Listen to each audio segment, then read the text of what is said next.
Hey, it's Marina, travel experta, and you have 24 hours in Antigua, Guatemala. What are you going to do? This is your time to learn. Let's make every day an adventure and let's begin. So 24 hours in Antigua obviously doesn't sound like that much time. However, you could do quite a lot in 24 hours. Obviously, minus, 6 to 8 hours that you need to sleep. So the main thing of Antigua is walking around. So the cool thing about Antigua is that it's literally about 10 blocks squared. It's not a big colonial city. It's quite adorable, and you could pretty much access everything by foot. That's the beauty of Antigua. And actually, quite a lot of people come here never expecting to do anything other than walk. If you do want to get from one place to another and you don't have that much time, there's tuk-tuks everywhere. So that's also kind of cool. You could hop into a tuk-tuk for like $2 or $3, and it'll take you anywhere you really need to go. So let's say you have 16 hours to explore Antigua after you are well rested. The most important thing is walking around. Like I said, there's so much to do just walking around. You want to go obviously to the Central Park, Parque Central, and this is where the cathedral is. This is where the beautiful fountain is. This is where you could just sit probably for like even an hour and simply enjoy the life that's all around you. If you're not much of a sitter, not a problem. You can walk around. There are stores everywhere, coffee shops. You could take a coffee and just sit in the park. So it's a really enjoyable place. Sometimes, depending on the time of the day, there's also musicians or dancers or just people watching. Right next to the park is obviously the cathedral. You could go inside and look at the main cathedral. And then there's also Calle de Arco, which is called Arc Street or Arch Street, depending on how you pronounce it.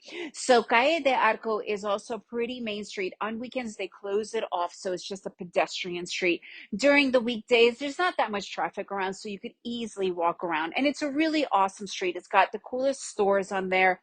Jade, which is the rock or the gemstone of Guatemala. So a lot of places along that particular street, and there's actually a lot of streets all around Antigua, especially near Parque Central, that sell jade jewelry. So those stores, they're actually certified. They do sell you the real stuff. You could definitely go to the markets. So that's the next thing, right? Walking around, I definitely recommend to at least visit the main market.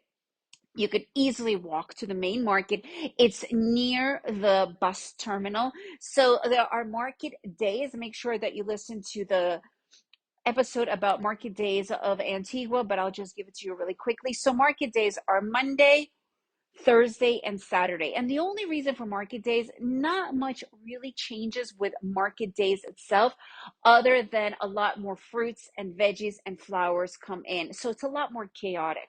But I personally don't enjoy going on market day because you could still get everything you need without an actual market day. So there's outdoor parts of the market with all the veggies and whatnot. And then you could also walk inside.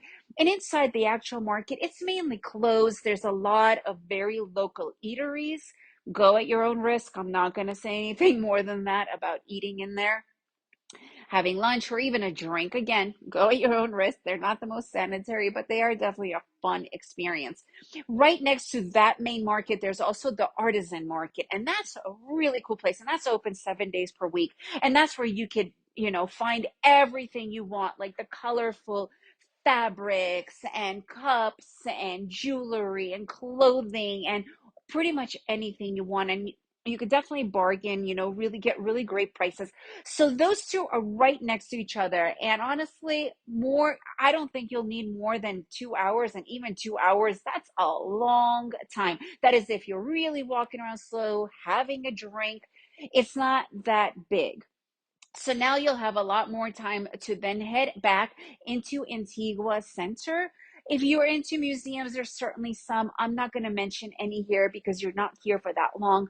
So I would recommend just continue walking around. And then there's quite a few restaurants that have these amazing terraces upstairs. You could find quite a few different ones just walking around, or these beautiful restaurants that have these incredible courtyards inside. And you could just literally go around peeking in these different areas and just be shocked by, the what looks like a small little entrance to open up to this huge courtyard with restaurants and terraces and whatnot. So I would just honestly, Antigua is all about walking around. And if you only have one day to do that, you will get more than enough from just walking around and enjoying your surroundings. I definitely recommend, if you are going to be there for a short period of time, even if you're going to be there for longer, stay in Antigua Center. The closer you are to Parque Central, the more central you are. The further you are, even though it says 5-minute walk, it could get a little bit lonely. So the majority of the action is all around Parque Central and closer to the market areas. So that is really all that you need when you go to Antigua. If you guys have any other ideas, I'd love to know. If you enjoyed this episode, please share it with your friends. And remember to make every day an adventure.